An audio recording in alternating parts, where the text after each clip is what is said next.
നമസ്കാരം. വിഗ്രഹാരാധനയുടെ ദോഷങ്ങൾ എന്താണെന്ന് പലരും എന്നോട് ചോദിച്ചു.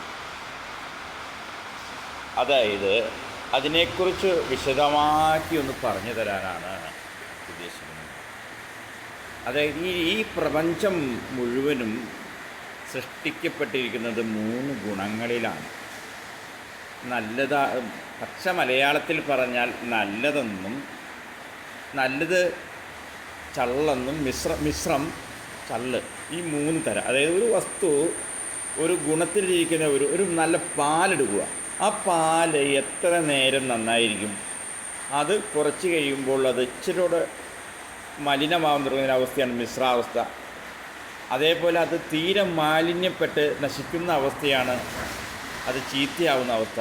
അതായത് അതിനെ ആധ്യാത്മിക ഭാഷയിൽ സാത്വികം, രാജസം, താമസം. ഈ പ്രപഞ്ചം മുഴുവനും ഈ 3 ഗുണങ്ങളിൽ അധിഷ്ഠിതമാണ്. അതായത് ഈശ്വരൻ സൃഷ്ടി ചെയ്തിരിക്കുന്നത് ത്രിഗുണങ്ങളെയാണ്. ആ ത്രിഗുണങ്ങളിൽ നിന്നാണ് പഞ്ചഭൂതങ്ങളെ കൊണ്ട് ഈ ബാഹ്യമായ ഈ പ്രപഞ്ചത്തെ ഉണ്ടാക്കിയിരിക്കുന്നത്, ഈ പ്രകൃതിയെ ഉണ്ടാക്കിയിരിക്കുന്നത്. പ്രകൃതി എന്നാൽ ഈ 3 ഗുണമാണ്. ഈ 3 ഗുണങ്ങളെ കൊണ്ടാണ് ഒരു ജീവൻ്റെ ശരീരം ഉണ്ടാക്കിയിരിക്കുന്നത്. അതായത് 3 ഗുണങ്ങൾ പഞ്ചഭൂതങ്ങളിലായിട്ട് ആകാശം, വായു, അഗ്നി, ജലം, ഭൂമി. ഇവ തന്നെയാണ് ആ ജീവനെ നിലനിർത്താനുള്ള ആഹാരങ്ങളായിട്ടും ശ്വസന പ്രക്രിയയായിട്ടും ഒക്കെ നമ്മൾ ഉപയോഗിച്ചുകൊണ്ടിരിക്കുന്നത്. അപ്പോൾ ഈ പ്രപഞ്ചം മുഴുവനും ഗുണങ്ങളിലാണല്ലോ. അപ്പോൾ ഈ ശരീരം ഉണ്ടാക്കിയിരിക്കുന്നതും ത്രിഗുണമാണ്. അതേപോലെ ഈ മനസ്സും 3 ഗുണമാണ്. ചിലപ്പോൾ നല്ല വികാരമായിരിക്കും, ചിലപ്പോൾ മിശ്രമായിരിക്കും, ചിലപ്പോൾ ചള്ളായിരിക്കും. കാരണം ഈ പ്രപഞ്ചം മുഴുവനും ഈ ത്രിഗുണമായിട്ട് ഇതിനെ സൃഷ്ടിച്ചു. അതേപോലെ തന്നെ അതിൻ്റെ സ്വഭാവവും ത്രിഗുണമാണ്. അപ്പോൾ ഈ സ്വഭാവമാണ് മനസ്സായി വരുന്നത്. അപ്പോൾ നല്ല ചിന്തയെ ഉത്ഭവിപ്പിക്കുവാൻ മാത്രമാണ് ഈ ക്ഷേത്ര ദർശനം നമ്മൾ ഉദ്ദേശിക്കുന്നത്. നല്ല ചിന്തയെ ഉണ്ടാക്കിക്കൊണ്ട്. അപ്പോൾ ചിന്ത എന്ന് വരുന്നത് മനസ്സാണ്. അപ്പോൾ ഈ മനസ്സാണ് പ്രതിഷ്ഠയായിട്ടിരിക്കുന്നത്. ഗുണങ്ങളെയാണ് പ്രതിഷ്ഠിച്ചിരിക്കുന്നത് ക്ഷേത്രങ്ങളിൽ. അപ്പോൾ സാത്വിക ഗുണമായിട്ടുള്ള പ്രധാനമൂർത്തി, പിന്നെ ഉപദേവതകളായിട്ട് വരുന്നത് താമസ, രജോ ഗുണ പ്രതിഷ്ഠകളും ഉണ്ടാവും. അപ്പോൾ ഈ 3 ഗുണങ്ങളെയാണ് നമ്മൾ ഈശ്വരനായിട്ട് ഇപ്പോൾ സങ്കല്പിച്ചു വെച്ചേക്കുന്നത്. അതിന് ഈശ്വരനല്ല. അപ്പോൾ നാം അവിടെ എത്തുമ്പോൾ നമ്മൾ ഒരു സാത്വിക ഗുണത്തെ പ്രദാനം ചെയ്ത് അതിൽ നിന്നും അതിക്കുപരിയായിട്ടിരിക്കുന്ന ഏതൊരു ഗുണരഹിതമായിട്ടിരിക്കുന്ന അവസ്ഥയുണ്ടോ, അതായത് നിർഗുണാവസ്ഥ എന്നാണ് പറയുന്നത്. നിർഗുണം ഒന്നുമില്ലാത്തതെന്നല്ല, ഒരു ഗുണങ്ങളെ കൊണ്ടും മലിനീകരിക്കുവാൻ സാധ്യമല്ലാത്തതാണ് നിർഗുണാവസ്ഥ. ഈ നിർഗുണഭാവത്തിലേക്ക് എത്തിക്കണമെങ്കിൽ മനുഷ്യൻ്റെ മനസ്സും ശരീരവും താമസ രാജസ ഗുണങ്ങളിലിരിക്കുന്ന മനുഷ്യ മനസ്സിനെ സാത്വികവും സാത്വിക ഭാവത്തിലേക്ക് പരിവർത്തനം ചെയ്യുവാൻ നല്ല ചിന്തകൾ വരുത്തണം. ഈ ചിന്തകളെ വരുത്തുവാൻ ബാധാരൂപത്തിൽ സദ്ഗുണഭാവങ്ങളെ അവിടെ ഇരിക്കും. ബാധകളെ തന്നെയാണ് പ്രകാശിക്കുന്നത്. സദ്ബാധ, മിശ്രബാധ, താമസോ ബാധ. അപ്പോൾ അത് സത്മൂർത്തി ഭാവത്തിൽ നാം പൂജ ചെയ്യുമ്പോൾ സദ്ഭാവനയായിട്ടുള്ള ചിന്തകൾ വരുമ്പോൾ സത്പ്രവൃത്തി ഉണ്ടാകുന്നു. അപ്പോൾ നിങ്ങൾക്കെല്ലാവർക്കും അറിയാം, ഈ ലോകം ഇപ്പോൾ പൂർണ്ണമായിട്ടും താമസഭാവനയിൽ പോയി. അതായത് പ്രപഞ്ചം കുറച്ച് നല്ല ഗുണത്തിലിരുന്ന പ്രപഞ്ചം ശോഷണം സംഭവിക്കുന്നതുകൊണ്ട് അത് സ്വാഭാവികമായിട്ടും അതിൻ്റെ ഗുണങ്ങൾ നശിച്ചതോടുകൂടി എന്ത് സംഭവിച്ചു? അത് രജോ ഗുണവും വിട്ട് തമോ ഗുണഭാവത്തിലാണ്. പ്രകൃതി മലിനമായി, ജലം, വായു എല്ലാം തന്നെ മലിനമായ അവസ്ഥയിലെത്തി. അതായത് ഗുണം നശിച്ച തമോ ഗുണഭാവത്തിലേക്ക് എത്തപ്പെട്ടു. അപ്പോൾ ഇതിൽ നിന്ന് അർപ്പിക്കുന്ന പൂജാദ്രവ്യങ്ങളും സകല സാധനങ്ങളും മലിനീകരിച്ച സാധനങ്ങളാണ്. ഒരിക്കലും സാത്വിക ഗുണം അതിൽ നിന്നും പ്രകാശിപ്പിക്കാൻ ഇനി കഴിയില്ല. പണ്ടുണ്ടായിരുന്നു, പക്ഷേ ഇപ്പോൾ ലോകം മുഴുവനും മലിനീകൃതമായതുകൊണ്ട് അവിടെ മാത്രം നിലനിൽക്കാൻ കഴിയില്ല. കാരണം പൂജ ചെയ്യുന്നവനും ആ പൂജിക്കപ്പെടുന്ന വസ്തുവും മലിനീകൃതമായി. അപ്പോൾ എങ്ങനെയാണോ ഒരു ചൈതന്യം സാത്വിക ഭാവത്തിലെത്തുന്നത്. അത് സാത്വിക ഗുണത്തിൻ്റെ പ്രവൃത്തിയും മന്ത്രങ്ങളും ഒക്കെ വരുമ്പോഴാണ് ഈ തമോ ഗുണമായിട്ടിരിക്കുന്ന ജീവിത സാഹചര്യത്തിൽ.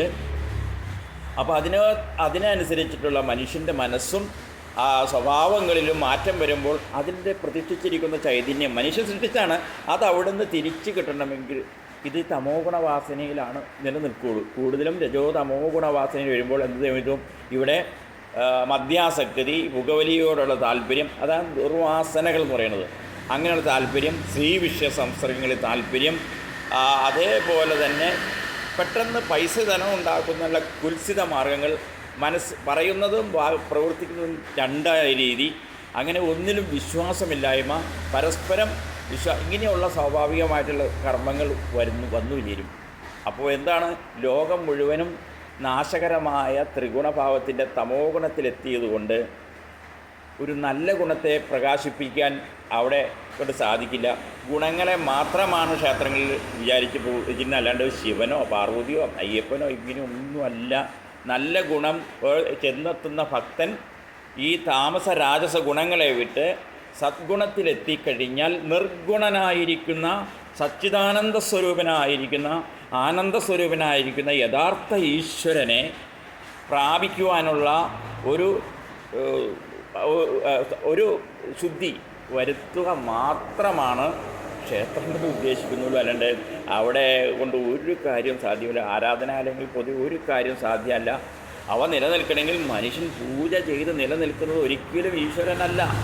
മനുഷ്യൻ പൂജ ചെയ്തില്ലെങ്കിൽ നശിച്ചു പോകുന്നത് ഈശ്വരനാണോ? വെറും ഗുണങ്ങളെയാണ് ഇരിക്കുന്നത് അവിടെ. അല്ലാണ്ട് ഈ മായാരൂപത്തിൽ അവന് ദർശനമൊക്കെ ചിലർക്ക് നൽകുന്നുണ്ട്. ഈ മായയാണത്. ബാക്കിയെല്ലാം ഈ മായയിൽ കുടുങ്ങാതിരിക്കുക. ഈ ലോകം മുഴുവൻ തമോ ഗുണത്തിൽ വധിക്കുമ്പോൾ ഈ നമ്മൾ അവിടെ പോയി കഴിയുമ്പോൾ കൂടുതൽ വരുന്നത് ഈ തമോ ഗുണ വാസനയാണ്. അപ്പോൾ അതിൻ്റെ ചിത്രത്തിൽ അതിനുള്ള പ്രവൃത്തിയും അതിനുള്ള ഇതും വരുന്നതോടുകൂടി ശരീരത്തിന് ബലക്ഷയം, അതേപോലെ രോഗദുരിതങ്ങൾ, ഈ കൊളസ്ട്രോള്, പഞ്ചസാരയുടെ വിഷയങ്ങൾ, അതായത് ഇങ്ങനെയുള്ള കൂടുതൽ വിഷയങ്ങൾ മുഴുവനും സംഭവിക്കുന്നത് ഓരോതരം ബാധകൾ തന്നെയാണ്. പ്രഷർ, ഷുഗർ, ഇത് ഒക്കെ സംഭവിക്കുന്നു. അതുകൊണ്ട് ഇപ്പോൾ കൂടുതൽ തമോ ഗുണത്തിലേക്ക് പോയി ലോകം. അതുകൊണ്ട് ഇനി സാത്വികമായ ഒരു രീതി ക്ഷേത്രങ്ങളുടെ ആരാധന കൊണ്ട് നിങ്ങൾക്ക് ഒരിക്കലും ലഭിക്കില്ല. അത് ഏതാണ്ട് 2014 ഏപ്രിൽ 10 അങ്ങനെയുള്ള തമോ ഗുണഭാവം മുഴുവനും വന്നു ചേർന്നതുകൊണ്ട് അപ്പോൾ ചൈതന്യം ഒരിക്കലും പണ്ടത്തെ പോലെ ലഭ്യമാവില്ല.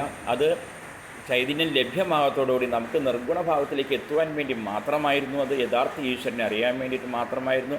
നിങ്ങൾ ക്ഷേത്രത്തിൽ പോകണമെങ്കിൽ അത് ഈശ്വരൻ്റെ ചൈതന്യം കൊണ്ടേ പോകാൻ പറ്റൂ.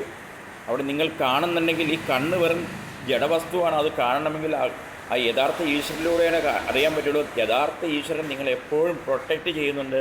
ആ ഈശ്വരനെ അറിയാതെ, ആ ഈശ്വരനെ മാനിക്കാതെ മറ്റൊരിടത്ത് വല്ല കല്ലിലും ഒക്കെ വച്ചിരിക്കുന്ന വേഗം ഗുണങ്ങളെ മാത്രം ഈശ്വരനായി കണ്ടെന്ന ആ താമസഭാവത്തെ ദൂരെ കളയുക.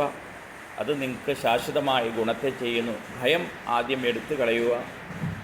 അഭയം ആത്മാവിലാണെന്ന് തിരിച്ചറിയുക. ഇതാണ് പറയാനുള്ളത്. ഇപ്പോൾ ഏകദേശം പറഞ്ഞത് മനസ്സിലായെന്ന് വിശ്വസിക്കുന്നു. ഇനി ആയില്ലെങ്കിൽ ഒന്നും പറയാനില്ല.